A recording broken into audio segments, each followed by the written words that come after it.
राधा अष्टमी व्रत कथा आइए जानते हैं। एक पौराणिक कथा के माध्यम से मित्रों, एक बार राधा रानी गोलोक में श्री कृष्ण के साथ रहती थी। एक दफा कृष्ण भगवान को गोलोक में राधा रानी कहीं नजर नहीं आई। कुछ देर बाद कन्हैया अपनी सखी विराजा के साथ घूमने चले गए। यह बात जब राधा रानी को मालूम हुई तो उन्हें गुस्सा आया और वो सीधे कन्हैया के पास पहुंची। वहां पहुंचकर उन्होंने श्री कृष्ण को काफी भला बुरा कहा। राधा रानी का यह रवैया भगवान श्री कृष्ण के प्यारे मित्र श्रीदामा को बिल्कुल अच्छा नहीं लगा। श्रीदामा ने उसी वक्त बिना कुछ सोचे समझे राधा रानी को पृथ्वी पर जन्म लेने का श्राप दे दिया। राधा को इतने गुस्से में देखकर कृष्ण भगवान की सखी विराजा भी नदी के रूप में वहां से चली गई। राधा ने श्रीदामा से श्राप पाने के बाद उन्हें राक्षस कुल में पैदा होने का श्राप दिया।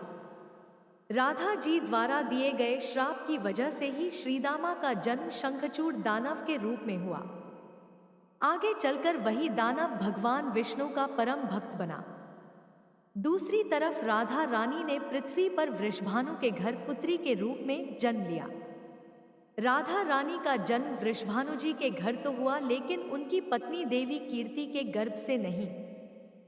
दरअसल जिस समय राधा मैया और श्रीदामा ने एक दूसरे को श्राप दिया था, तभी भगवान श्री कृष्ण ने कहा था कि राधा, आपको वृषभानु जी और देवी कीर्ति की पुत्री बनकर पृथ्वी पर रहना होगा। मनुष्य के अवतार में आपका एक वैश्य से विवाह होगा, वो मेरे अंशावतारों में से ही एक होगा। इस तरह आप पृथ्वी पर भी मेरी ही बनकर रहेंगी, परंतु हम दोनों को बिछड़ने का दुख सहना होगा। इसके बाद कृष्ण भगवान ने राधा जी को मनुष्य योनि के रूप में जन्म लेने की तैयारी करने के लिए कहा। संसार के सामने वृषभानु जी की पत्नी गर्भवती हुई। जिस तरह एक बच्चा दुनिया में आता है, ठीक वैसे ही देवी कीर्ति का भी प्रसव हुआ, लेकिन असल में राधा माता का जन्म देवी कीर्ति के गर्भ से नहीं हुआ था। भगवान की माया से उनके गर्भ में वायु भर गई थी।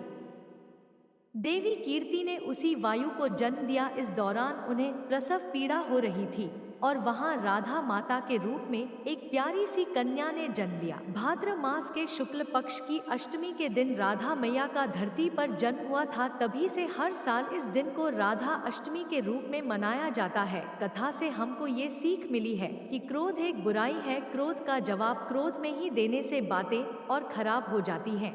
इसके कारण कई दुविधाओं का सामना करना पड़ सकता है। संबंधित कहानियाँ। अगर आपको मेरी वीडियो पसंद आई हो तो मेरे चैनल को सब्सक्राइब करें और वीडियो लाइक करें और कमेंट में लिखें हर हर महादेव। धन्यवाद।